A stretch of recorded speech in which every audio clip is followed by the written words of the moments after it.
Hi guys, welcome back to my channel. So this video is going to be for the INFJs, why you are struggling and how to fix it. In this series, I break down for all 16 MBTI types what are the top 3 reasons why that they are struggling and some of the practical ways that they can overcome their struggles that is very much tied back to their cognitive functions. So if you're new to my channel, I post on a weekly basis, be it fashion, personal style development, or psychology, personality. This is within the realm of self-development. It is what essentially I am super passionate about. And because I've been doing MBTI series for a while now, I thought of sitting down and really talk about some of the close or recent experiences I've been getting recently in terms of, yes, people are aware of the MBTI types, but most importantly is, now that I know my type, why am I struggling with this situation? So it's very much tied to cognitive function, and I believe that before self-development, self-awareness must come in first, and then it's a matter of you being aware and practicing it enough.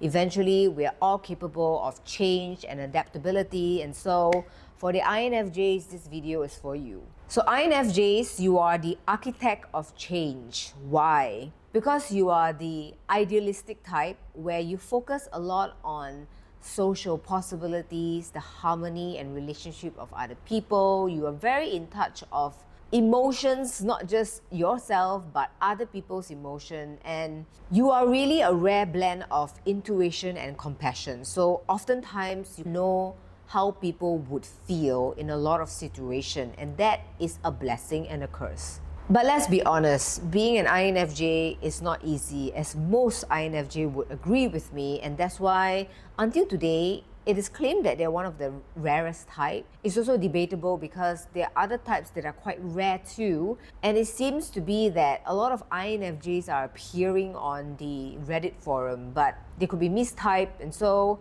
this video, if you resonate with the 3 struggles that you are dealing with, and for the INFJs, for you to identify further if this is really your type, is perhaps going through this video, understanding the 3 biggest reasons why you struggle, and this could give you a perspective if you are really an INFJ or not. INFJs, because you have introverted intuition and your parent function is extroverted feeling, therefore, yes, you are about your willpower, what you want, you see the future of things, but because you care a lot about social, the ethics, the harmony of other people, the people around you, and because you are more of a feeler type, but because you also have introverted thinking as your 3rd function, your child function, you are not really a feeler type. Okay, what do I mean by that? It's one of the misconceptions about INFJ is that they are very much feeling based, but you'll be very surprised that INFJs can come across very balanced in terms of their thinking and their feeling. So they're not entirely compassionate or empathetic as what people would say, because they have TI child, which sometimes makes their logic look really brilliant and original and sharp. So today, let me break down 3 reasons why you are struggling. Even if you don't show it on the outside, I think for those of you who are maybe close to INFJ, if you have an INFJ in your life that you care about, I think this video is really worth watching. It's also about how you can fix this without betraying who you are. So reason number 1, I have it here on my notes, you're carrying emotional weight that isn't yours. Being a natural empath, parent function, 2nd function, extroverted feeling, as you study cognitive attitude, how cognitive function works, 2nd function, which is the parent function, essentially is behaving like a parent where it's always nagging at you. It's also an area for your self-development. We are always using our 1st function in the flow. Whenever we are using our 1st function, we don't really think about it, we don't use energy. But typically for self-development, we try to tap into our 2nd function, because that is your parent that is going to teach the hero on what is the wiser thing to do. I think the problem for INFJs is that because they are empathetic, they are very compassionate, sometimes they can really absorb the feelings of other people and then it cripples them, and it could also, in certain instances where they're like a chameleon, like a sponge, like I would say, This is also covered by C.S. Joseph. I don't want to take his credits, of course. He also highlighted and enlightened me a lot about Jungian and just personality as a whole. Basically, INFJs, because you are the change agent, because you are the leader of humanity, a lot of the great icons in the world who have implemented a lot of change for humans to be better being, commonly INFJs. INFJs are also known as the counselor, the advisor, the advocate. These are people that generally end up becoming like a therapist because they can feel what other people are feeling, and maybe what other people don't really feel, they're unconscious about, they can actually feel it. They're very intuitive in that sense, very much their gut instinct, and you often feel people before they speak. So INFJs, let me know if this is you. You always get an instant vibe of a person. The moment they walk into the room, you get a gaze of them, and you can basically already get a sense of who they are really. You can really get a sense of what they are really like and whether or not you feel good with them. So this is something that is very common for INFJs. But the issue is they often absorb feelings that don't belong to them, and then they end up emulating or unconsciously carrying that burden with them, that it just makes them not objective entirely and perhaps deviating from their goals, or even just not good for their general well-being. I think this is where INFJs blur the line between empathy and enmeshment. So it's, are you really putting yourself in the shoes of other people, but at the same time you also know where you stand? Or do you really put yourself in the shoes of other people and take it as a punishment? How do you distinguish that too? And especially for people that you care about, INFJs, how do you really discern and set yourself aside with clear, healthy boundaries that you can feel bad for someone, but you don't necessarily need to sacrifice yourself and suffer for them because you think that this is you doing good? Compassion isn't about self-sacrifice. Sometimes compassion really just means being there for that person and being a listening ear and really just someone that can acknowledge what they feel, and that's about it. So what are some signs that you've been overusing your empathy or emotional strength, turning into a weakness? The first thing is you would feel exhausted with social interaction. And funnily, you don't know why. So INFJs, they are one of those types. This is a common stereotype that they call them the ambiverts. Although they are introverts, but around the right people and the right topic, they can actually be like an extrovert. So you'll be very surprised that for INFJs, you're not normally able to type them or identify them straight on the spot, because you would think that an INFJ would be like an INFP or INTJ, where they are really quiet and isolated. But INFJs actually love being around people, being around the right people, let me correct myself.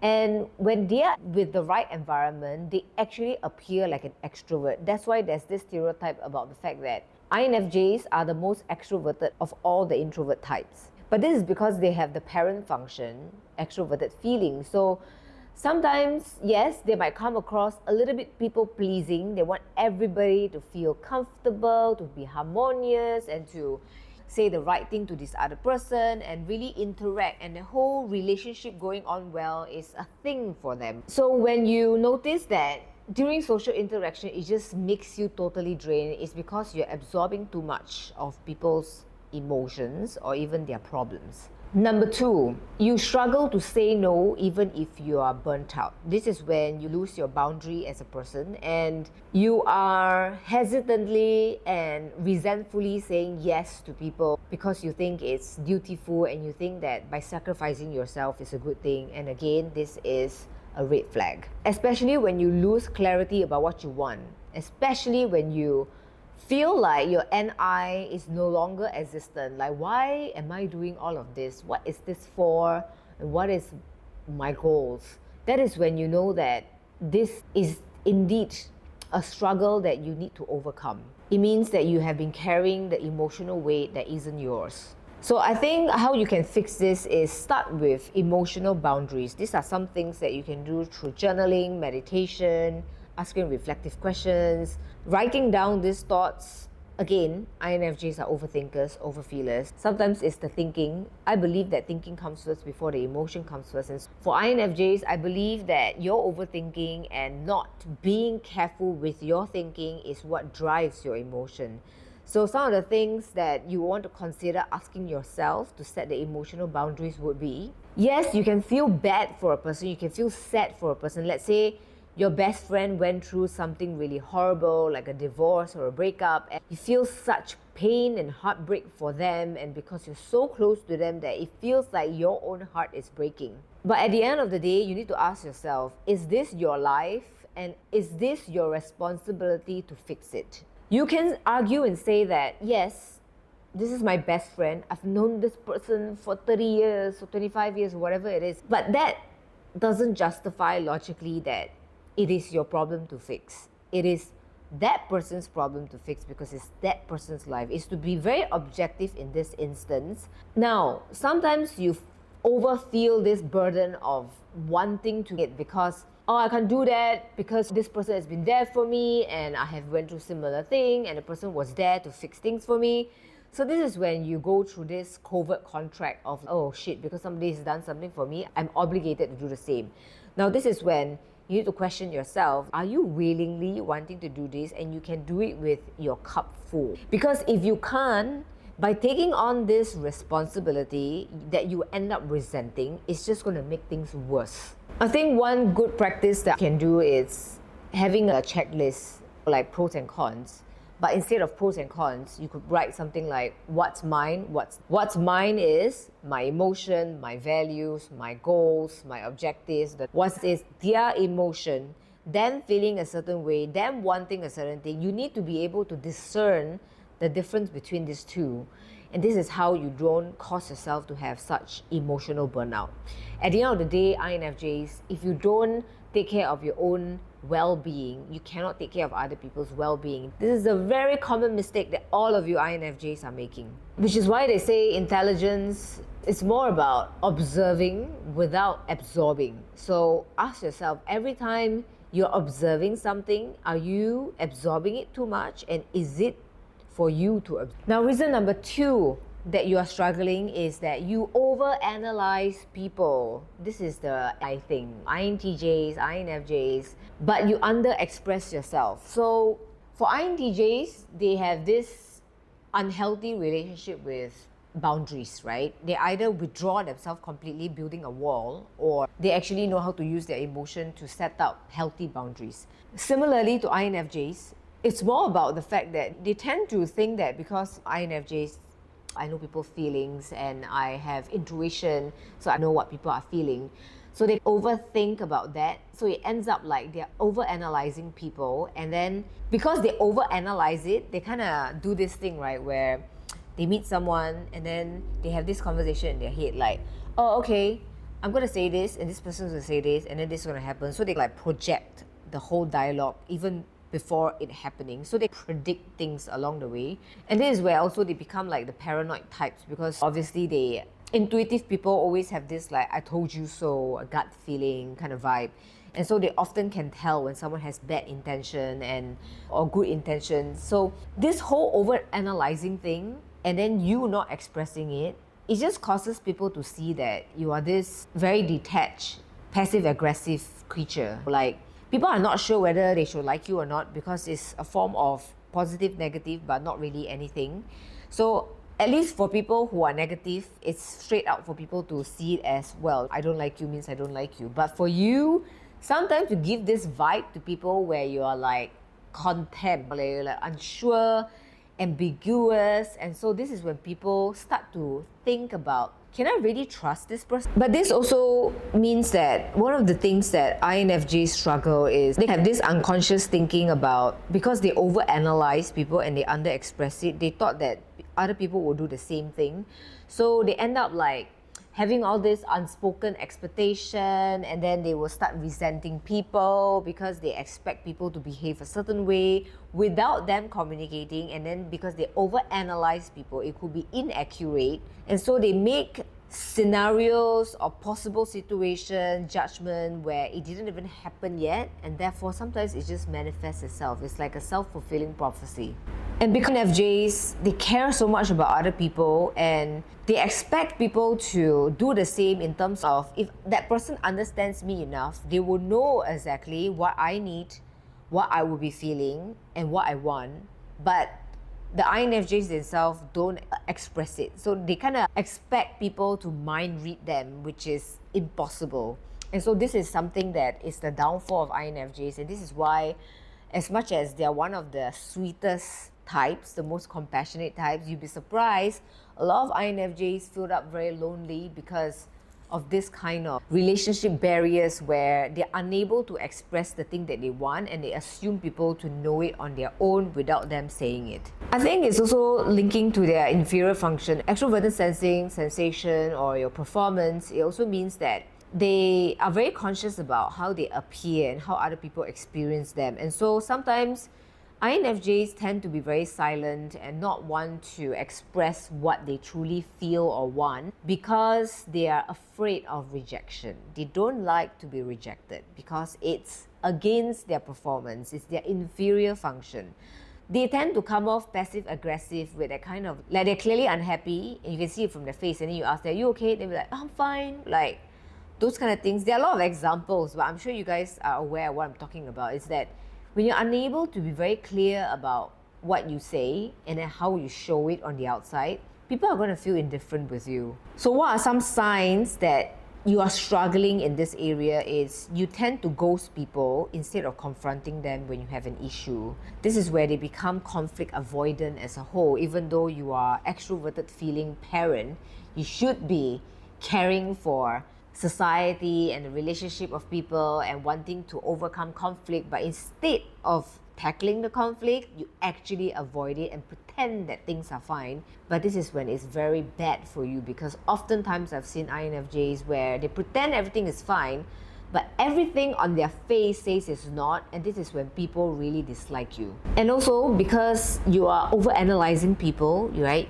And also the situation, you wait too long to speak out on an issue that is actually troubling you. So imagine curling up and accumulating this tension inside of you because you dislike something that someone did, and then it's showing in different areas, whether it's your body language, the way you speak to the person, your tone of voice, and the person is just not getting it. So you build up this friction over time, right? And then you burst and it comes out with a lot of emotion. And if you're dating someone that is of let's say T type, TJ type, or TP type, they might end up just withdrawing from you as a whole, because this is when your emotions are way too much for them.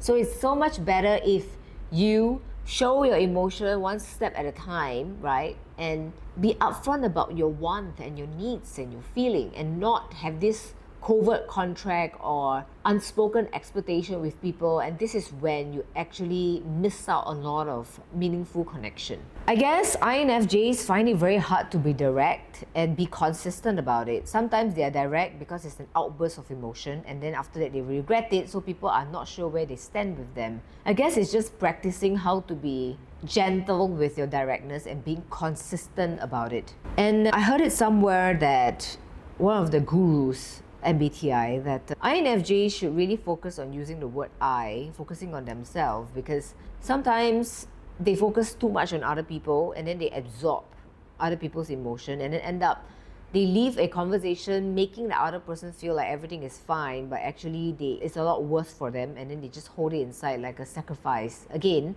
your self-sacrifice isn't worth anything if you're not doing it willingly and it's not truly genuine.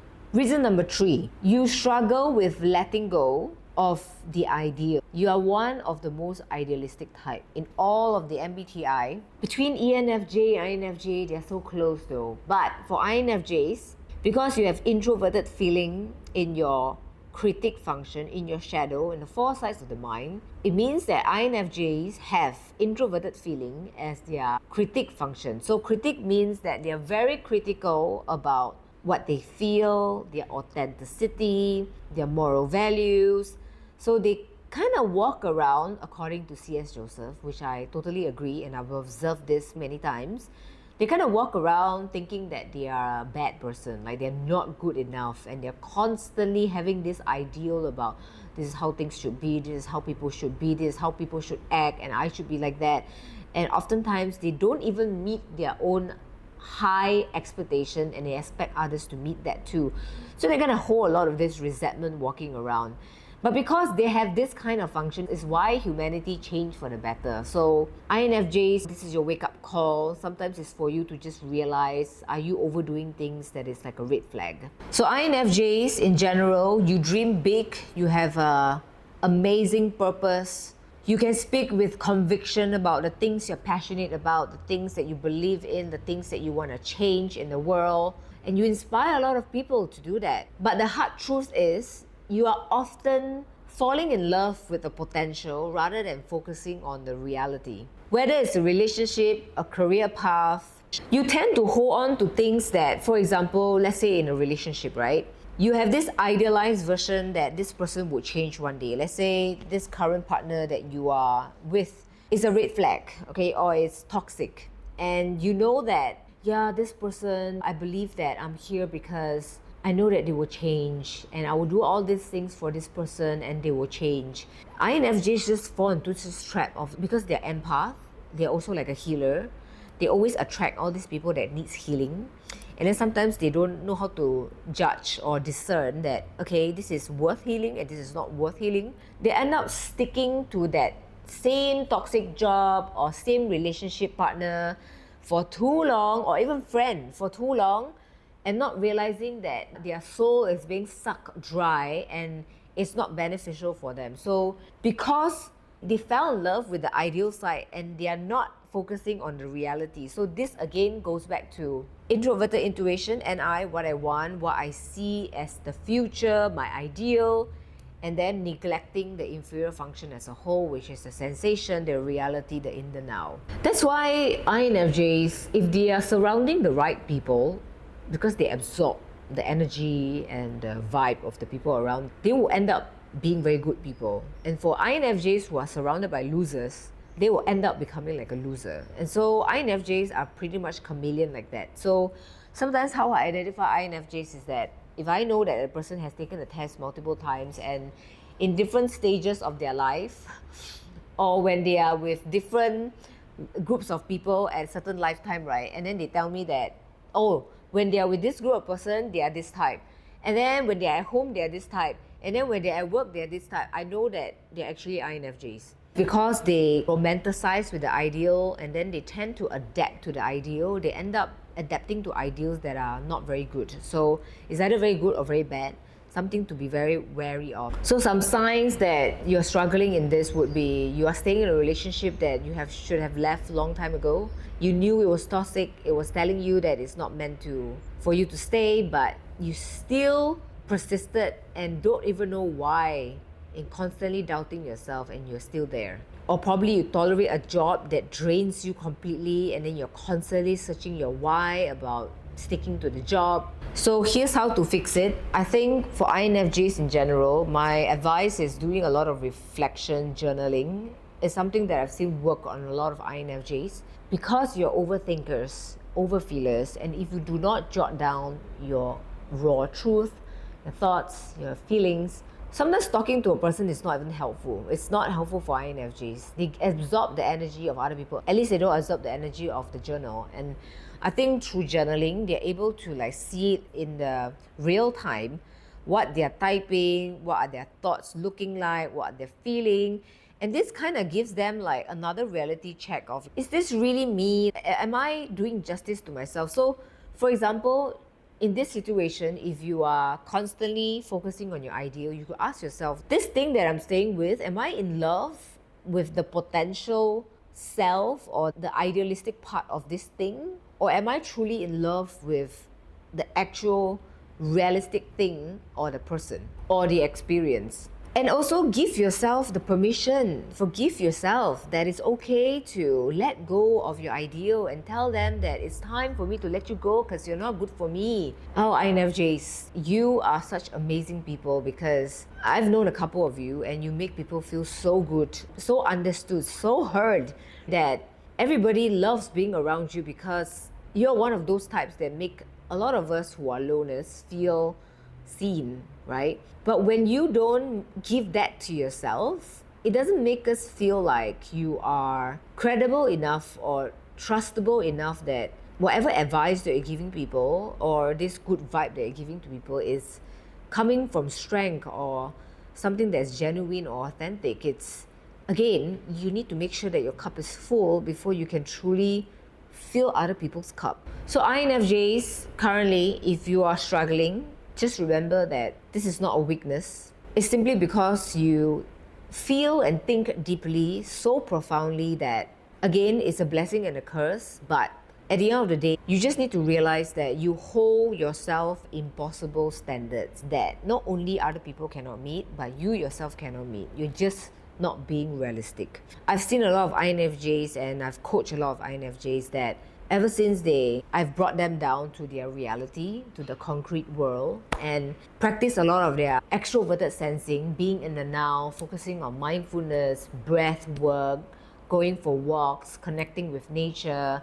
being very mindful of it. And I feel like mindset shift and the kind of books that I would prescribe them to read, they have become one of the healthiest type in terms of being able to advocate and instill change for other people at the same time being very strong for themselves. That is what I think it's healthy, the balanced INFJ. So all in all, INFJs, what isn't yours? Speak what you feel and let go of what no longer serves your vision.